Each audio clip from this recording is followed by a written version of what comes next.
poco tiempo, sí o sí tienen que leer este Di Fiori para aprobar con buena nota este curso. ¿Ah? ¿Lo tiene usted? No lo tengo. ¿Me lo podría conseguir en PDF? ¿Por cuál? Podríamos hacer algo. Se lo puedo pedir. ¿Cuánto estamos hablando? No, voy a tratar de conseguirlo para la próxima semana. Cualquiera.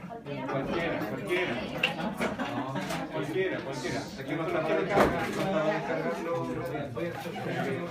Pero bueno, tengo chaleco, computador, sí, pero es que ¿lo puedes sacar tú? Ahí pasa eso a la Camila, que es de ella. Ahí la carpeta está. ¿Toda la carpeta? Pero lo importante es que estudien con algún libro. Pero no gaste mucho ATP con esos libros que tienen 40 hojas por capítulo, no. No es necesario. ¿Ya? Es algo bien simple, ¿no? Pero lo importante es que ojalá lean al menos el Di Fiori. Vamos a adelantar un poquito de clase. ¿Es mejor que el de Gardner? El Gardner es muy bueno, pero eso es para allá un 7. Un 7,1. Entonces la diferencia que va a tener entre el 6,8 con el Di Fiori y el Gardner, y va a ser un 7, 2 décimas, pero va a gastar una cantidad de energía. El Gardner, pero si puede, sí, el Gardner es mejor, mucho mejor. El Gardner y el Ross. Sí, Gardner y Ross son buenos. Muy bien, vamos a adelantar un poquito de clase. Así que, ¿qué hora se quieren ir? 7 para las 9, 9:30. 9:30. Ya, me avisan entonces. No, pero veamos bien la materia. Todas las 9. No, sí. Vamos a ver bien la materia, pero no me voy a ir rápido. Como esta materia es un poquito compleja, me voy a ir lento, a buen ritmo. Porque esto lo terminamos en la siguiente clase. Ya sabemos nosotros que esta zona que está sobre un tejido va a ser llamado, siempre voy haciendo repaso, ¿ah? Siempre voy haciendo un repaso. Esto va a ser epitelio porque está sobre. Y acá este epitelio descansa sobre la masa. Y todo lo que nutre a este tejido tiene una característica que es vascular. Va a ser nutrido a través de estos vasos sanguíneos que encontramos acá. Todos estos vasos sanguíneos llevan nutrientes, llevan oxígeno, pero ¿dónde encontramos? ¿Qué es este tejido? Tejido conectivo que conecta todos los sistemas y tiene algunas propiedades y algunas funciones, como por ejemplo, sirve de armazón. Cuando sirve de armazón para, por ejemplo, una glándula como la que estudiamos, ahí lo llamamos el estroma. El estroma, no es parénquima, estroma, lo que vimos adelante, estroma. Todo esto lo vamos a llamar estroma, porque es común. Este mismo tejido lo encontramos en el hígado, en el riñón, pulmón, estroma. No es propio del órgano, como si lo es el parénquima. Entonces aquí encontramos estos vasos sanguíneos. Acá, en esta zona, en este tejido conectivo, encontramos también otras funciones. Medio de intercambio. ¿Por qué medio de intercambio? Porque aquí hay mucha agua. Y a través de esta agua circulan entonces los nutrientes, el oxígeno, pero también los fármacos que ustedes pueden agregar en un animal, va a difundir desde los vasos sanguíneos al tejido conectivo, del tejido conectivo a los epitelios, o al músculo, o al hueso, donde sea. ¿Ya? Defensa y protección. ¿Quién va a cumplir esa función en el tejido conectivo? Principalmente el sistema leucocitario, el sistema inmune. ¿Ya? Los leucocitos. Vamos a estudiar toda una clase entera del sistema inmune. Almacenamiento. ¿Qué va a almacenar? Principalmente una célula que es el adipocito. ¿Qué van a almacenar? Grasa. Grasa. Almacenar grasa. Entonces, todo lo que estamos viendo acá es tejido conectivo. ¿Qué tipo de tejido conectivo tenemos? El de arriba es el que acabamos de estudiar, tejido conectivo propiamente tal. Pero ese tejido conectivo propiamente tal va a tener fibras, y dentro de esas fibras encontramos tres tipos. El colágeno, las fibras elásticas, sí. En el tejido conectivo en general vamos a encontrar, principalmente en el conectivo propiamente tal, tres fibras. Colágeno, elásticas y fibras reticulares. Colágenas, elásticas y reticulares. Conformadas por diferentes aminoácidos, ¿ya? Pero fíjense que además encontramos matriz extracelular, que lo produce la célula, ¿cierto? Matriz extracelular no fibrilar. O sea, no son fibras. Lo voy a anotar mejor. Lo voy a anotar. Entonces, aquí lo voy a anotar. ¿Ah? Tenemos fibras en el tejido conectivo. Pero también tenemos matriz, ven acá por la M, matriz extracelular no fibrilar. Y encontramos una matriz extracelular fibrilar. ¿Ya? Todo esto es tejido conectivo. ¿Cuáles son las fibras que le nombré? Son las colágenas, las elásticas y reticulares. Pero las fibras reticulares también es un colágeno especial, que es colágeno tipo 3. Hay 30 tipos distintos de colágeno, pero este colágeno forma una red.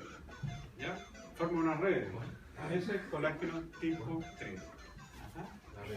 Era como el Pac-Man o no sé. Mario. Ya, colágeno tipo 3.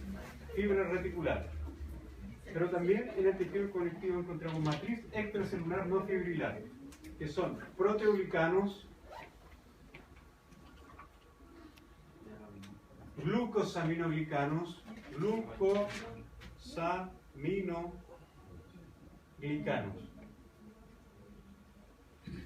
glucosaminoglicanos. Suena difícil, ¿o no? Glucosaminoglicanos. Proteoglicanos. Y la última, glicoproteínas.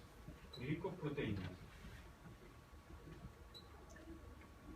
Estas fibras de este tejido conectivo, es de esta matriz extracelular fibrilar, colágeno, elástica y reticulares, lo produce una célula que es la célula fundamental del tejido conectivo. Y siempre en los exámenes, en las pruebas, se pregunta cuál es la célula que más predomina en el tejido conectivo, y la respuesta es la célula que produce fibra, por lo tanto se llamará fibroblasto. El fibroblasto. El fibroblasto es la célula que produce esta matriz extracelular fibrilar, pero también el fibroblasto produce matriz extracelular no fibrilar. En resumen, el fibroblasto produce todo, prácticamente todo. Produce todo. Produce el fibrilar y el no fibrilar. Y el no fibrilar, claro.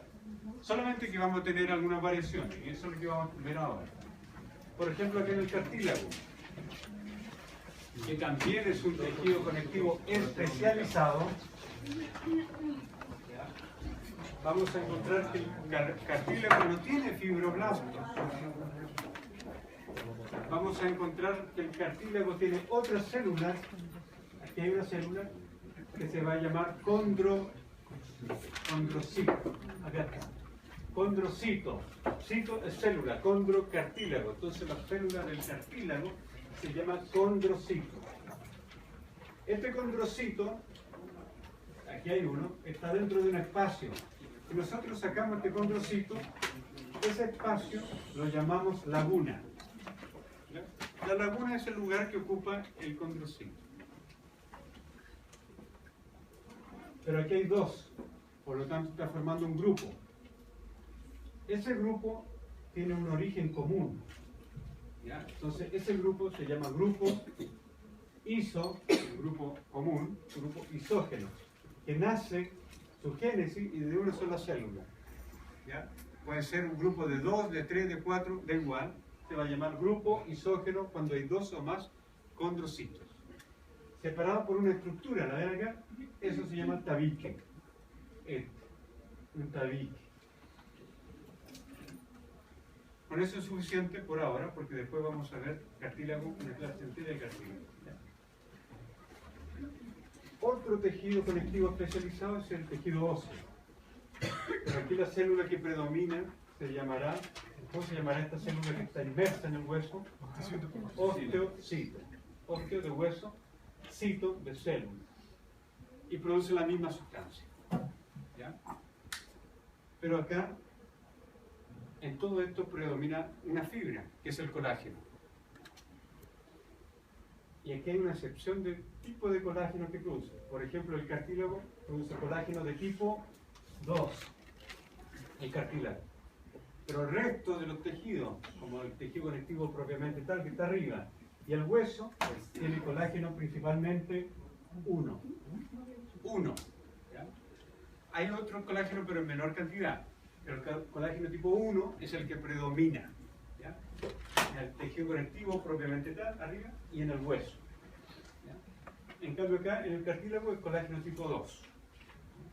¿Quién produce acá el colágeno? El osteocito.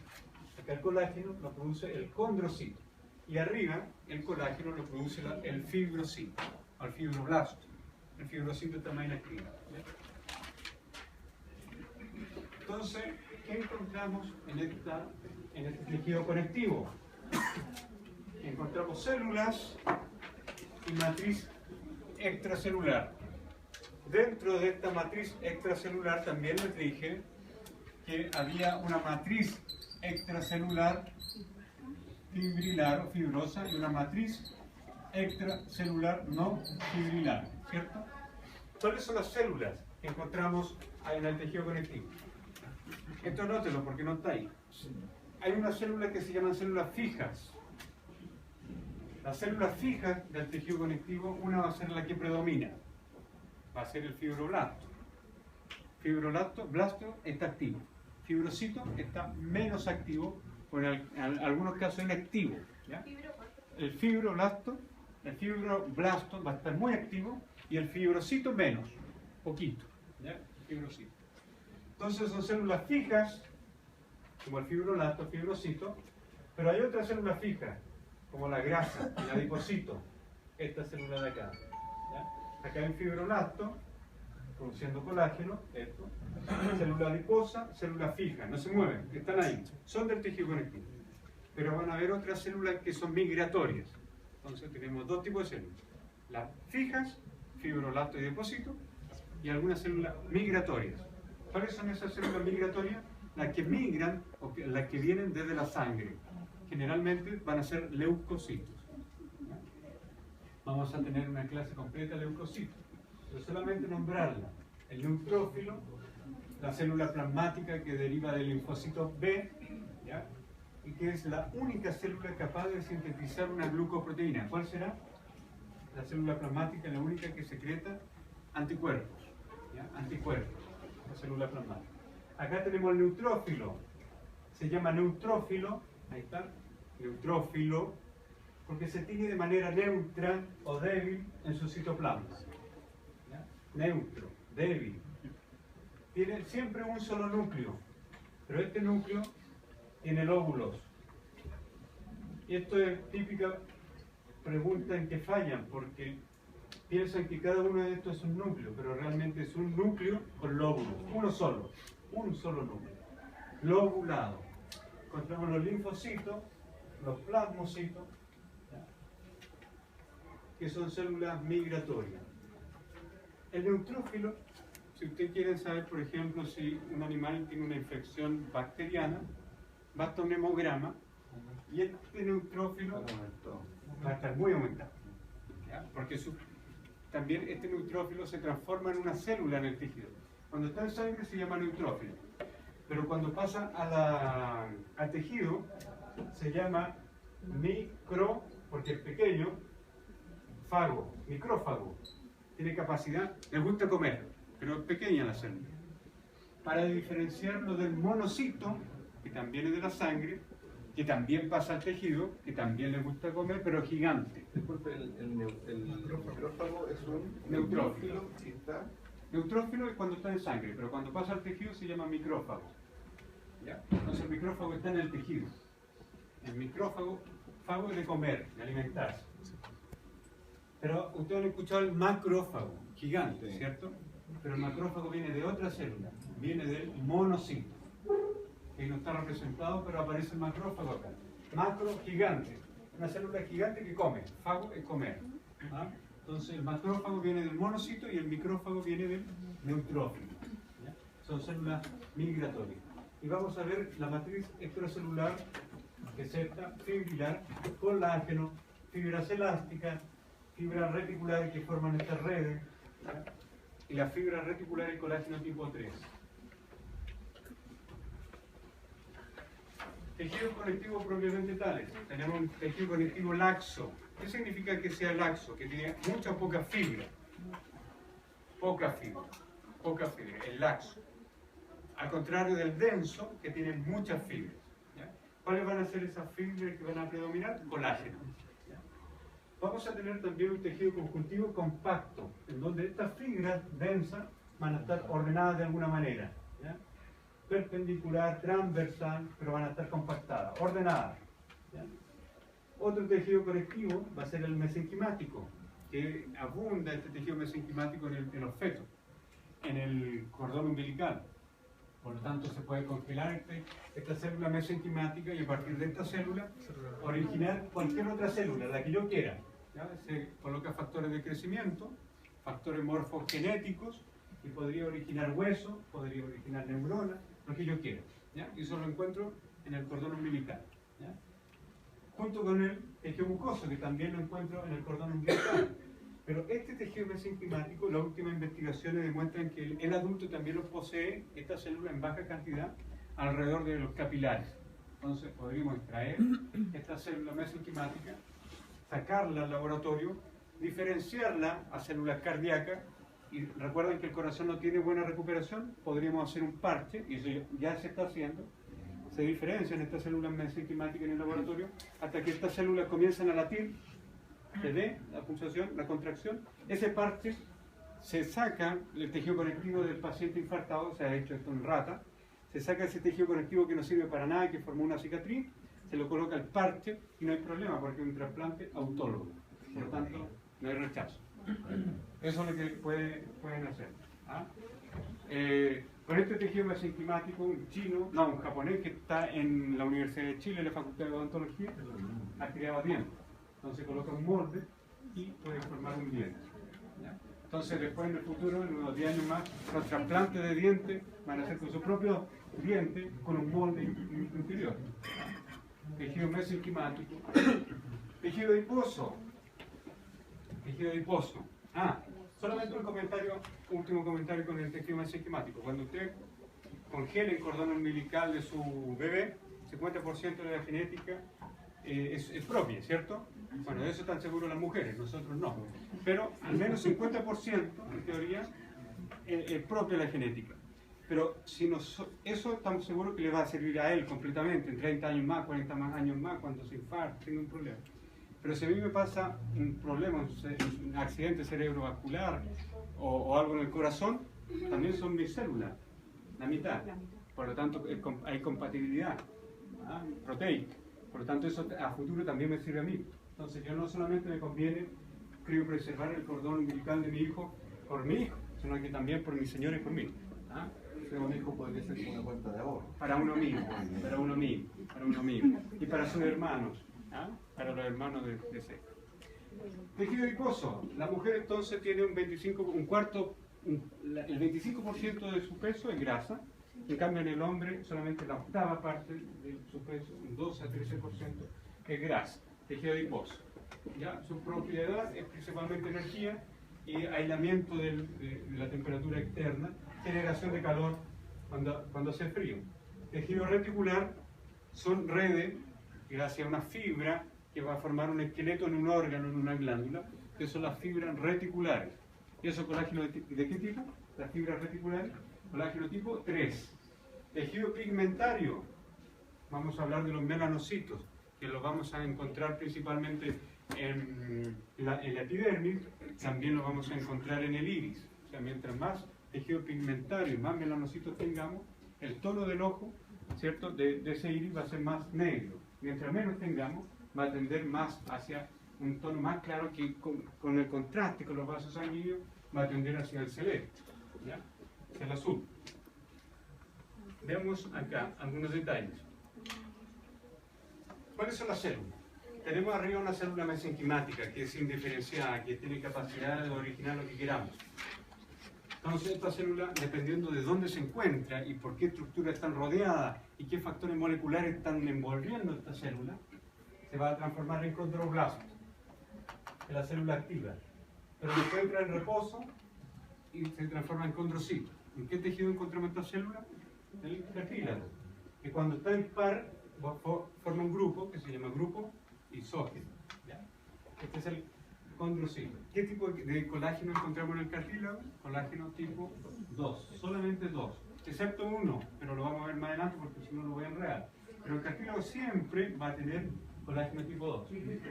Esta célula también se puede diferenciar la célula mesenquimática de adipocito a fibroblasto, que se inactiva hacia fibrocito, que no aparece en el esquema, célula mesotelial. La célula mesotelial va a formar un epitelio simple plano, que va a recubrir las vísceras.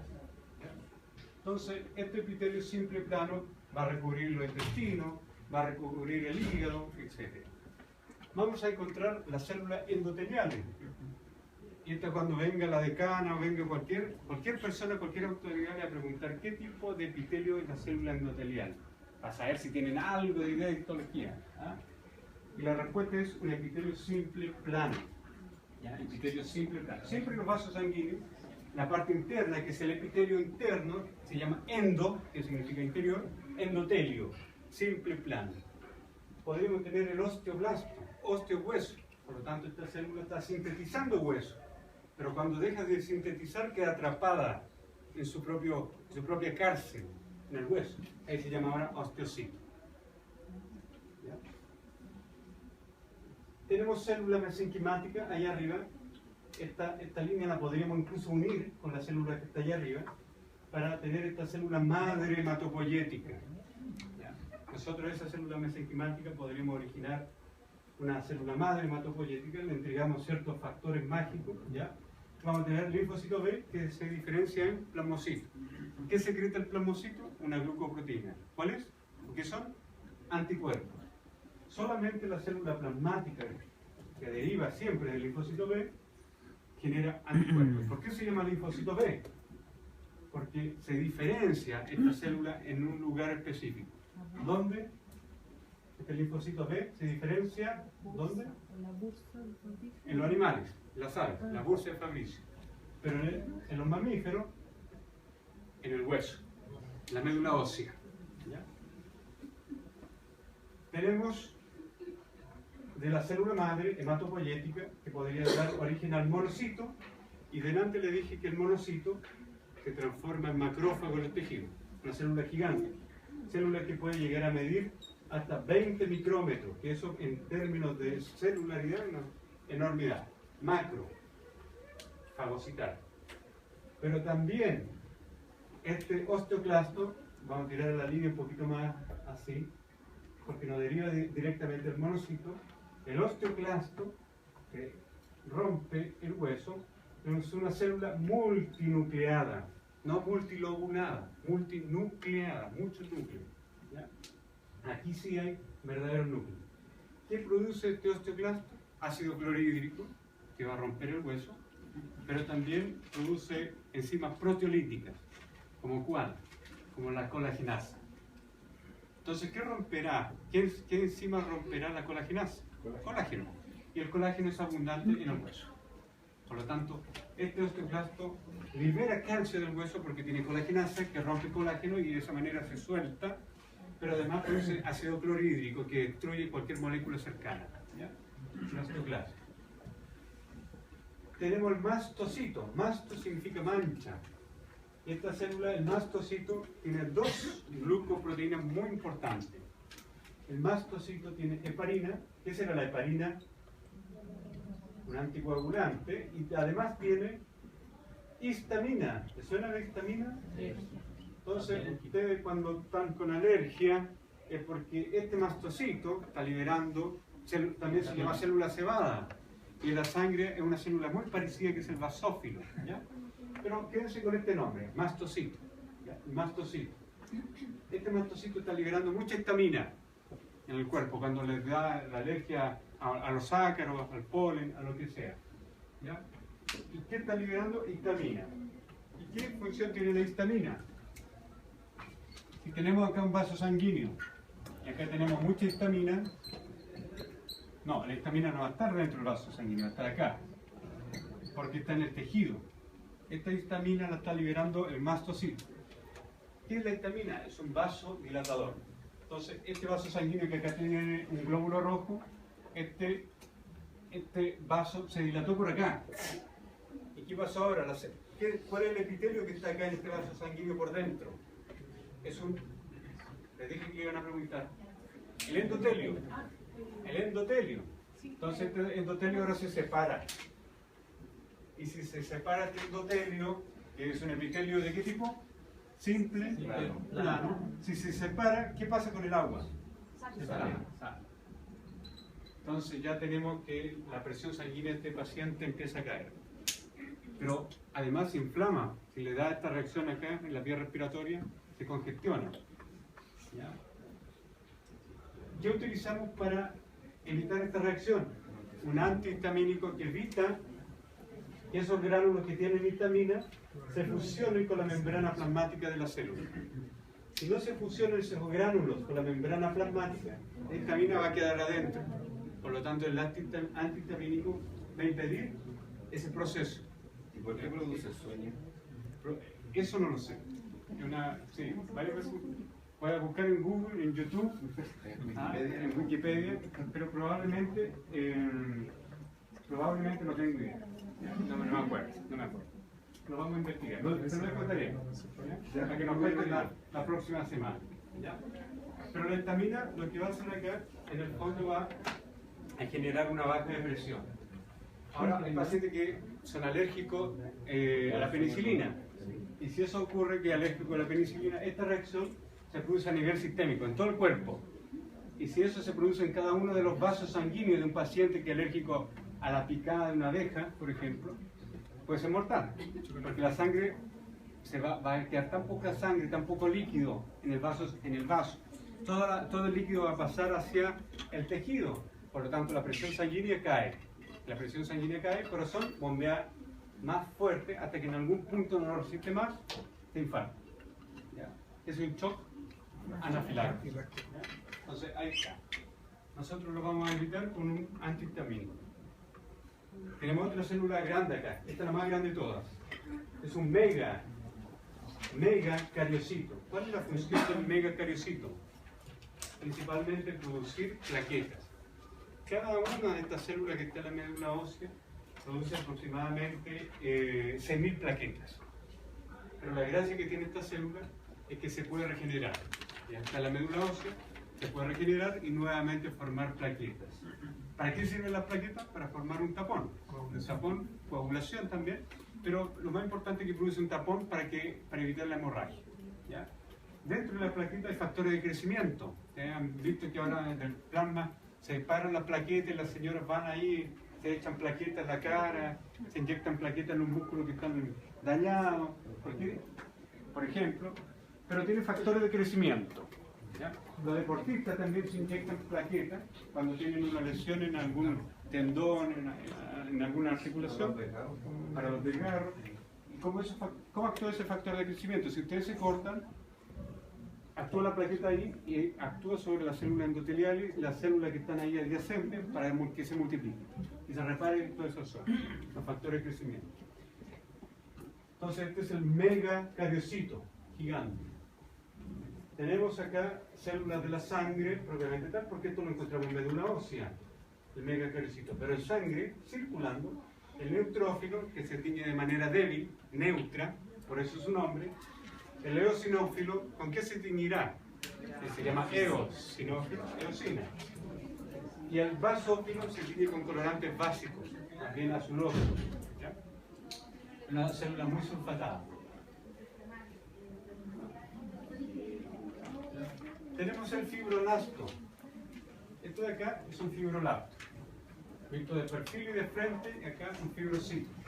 Hay algunas diferencias, notables diferencias. Fibroblasto es la célula activa. Por lo tanto, si está activa esta célula, vista de frente y de perfil, va a tener muchos organelos. ¿En dónde va a predominar esta red? Retículo endoplasmático, en el cual va a tener muchos ribosomas unidos, por lo tanto, retículo endoplasmático rugoso, ¿ya?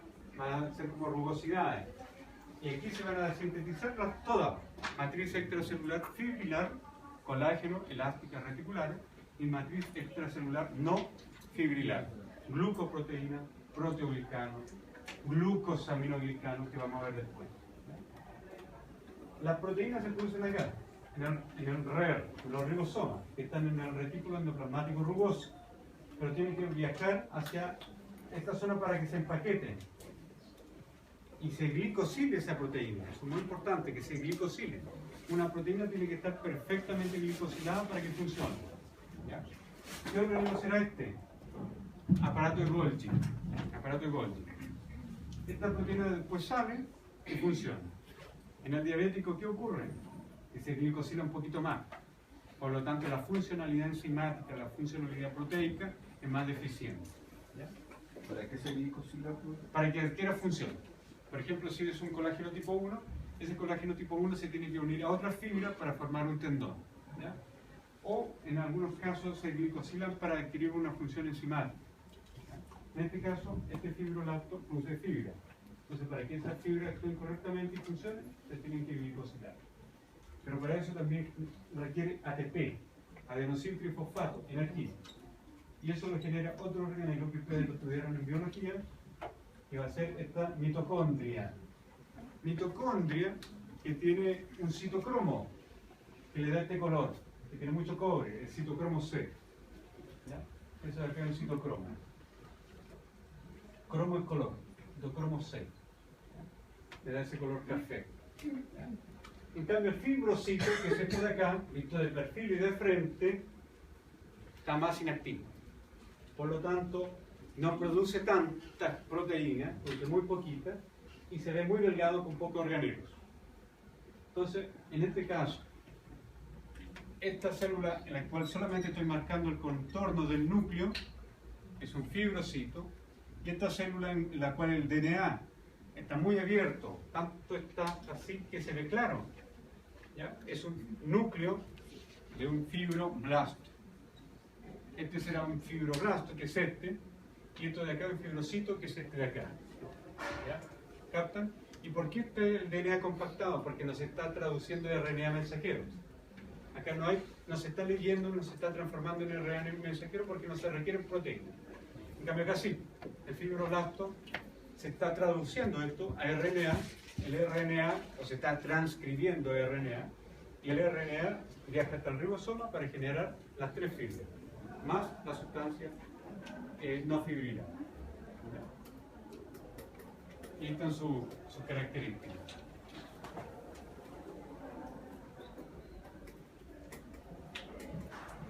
Macrófago, que deriva del monocito, también lo llamamos histiocito, derivan de la médula ósea este macrófago, como toda célula sanguínea hematopoyética, y la función es comer. Comen todos los desechos, comen antígenos, comen bacterias, comen células muertas, comen glóbulos rojos que están... Come. ¿Ya? El glóbulo rojo en la especie humana dura o vive, de comillas vive porque no es una célula, no tiene núcleo, 120 días en el humano. Entonces tenemos la parte arterial, la parte capilar, la parte venosa, ¿ya? Las venas. Entonces, cada vez que el glóbulo rojo pasa por un capilar, muchas veces este capilar mide 5 micrómetros de diámetro. ¿Pero cuánto mide un glóbulo rojo? El glóbulo rojo tipo mide aproximadamente, lo vamos a dibujar acá de lado, mide 8 micrómetros cuando circula en sangre, 7 cuando está seco, lo tenemos en el portaobjetos. Entonces, ¿cómo atraviesa estos 5 micrómetros? Se tiene que deformar.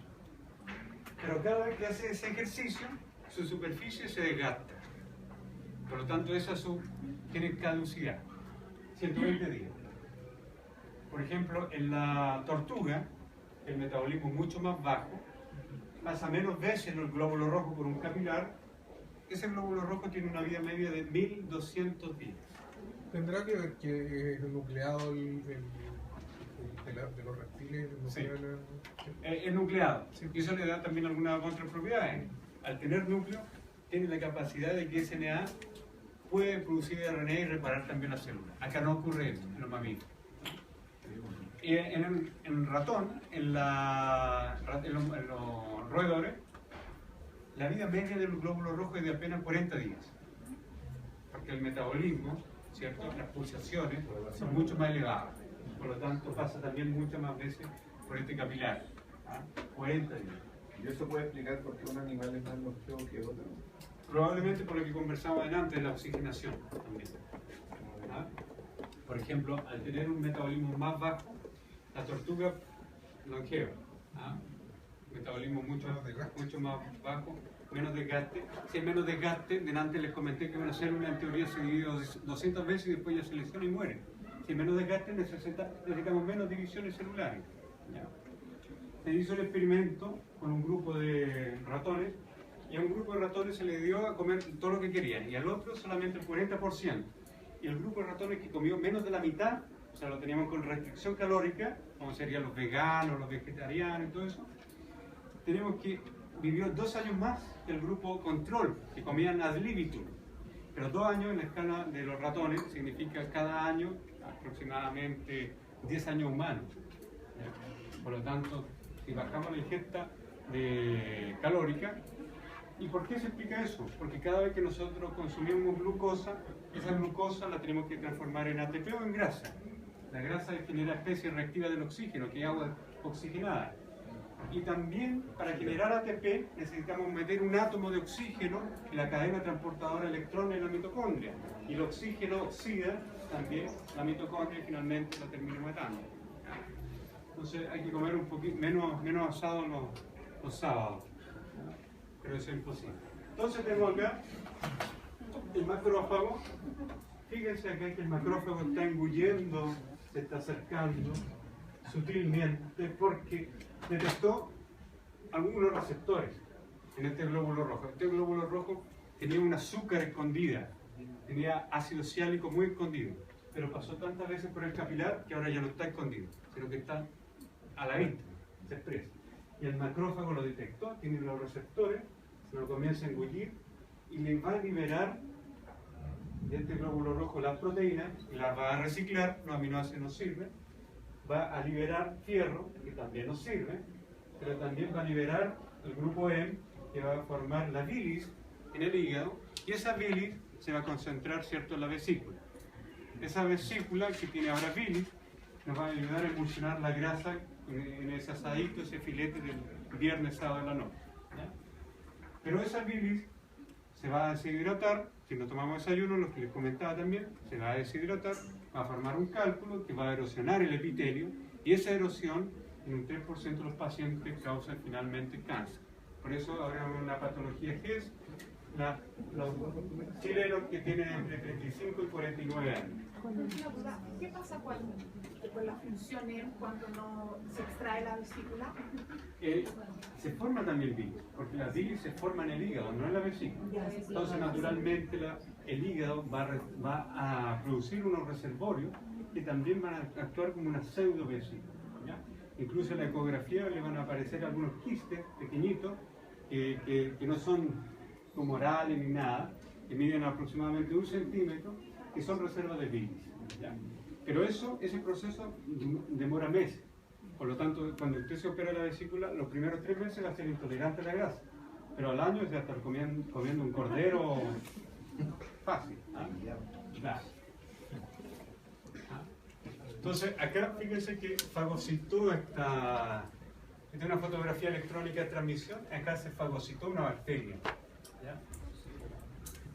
¿Cómo se llama la estructura que engloba esa bacteria? Es el fagosoma. Soma en griego significa cuerpo. Tengo una enfermedad psicosomática, o sea, la mente me está influyendo, me está enfermando el cuerpo. Psicosomático. Entonces acá el fago significa comer. Entonces acá está engullendo la bacteria que está ahí. Fagosoma. Pero este fagosoma, para los que hicieron biología recientemente, saben que se va a funcionar con estos gránulos que son los lisosomas.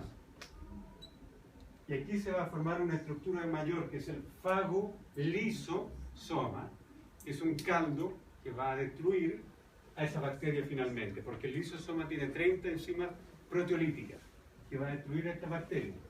Pero después los fragmentos de esta bacteria se van a presentar acá a la superficie. Y este macrófago va a presentar el brazo, la pierna, la cabeza de esa bacteria al resto del sistema inmune para que despierte. Por lo tanto, este macrófago también es una célula que presenta antígenos, una célula que activa el sistema inmune. Es una célula que se llama célula presentadora de antígenos. No es muy profesional para esto, ¿ya? Hay otra que es mejor. Esta le gusta comer, más que presentar lo que come, ¿ya? Esta es la célula presentadora de antígenos, pero no es muy buena para eso. Principalmente come, ¿ya? Yo creo que estaríamos listos. ¿Están en apoptosis ya? ¿Sí? Muy bien, vayan a subir su glicemia y nos vemos la próxima semana.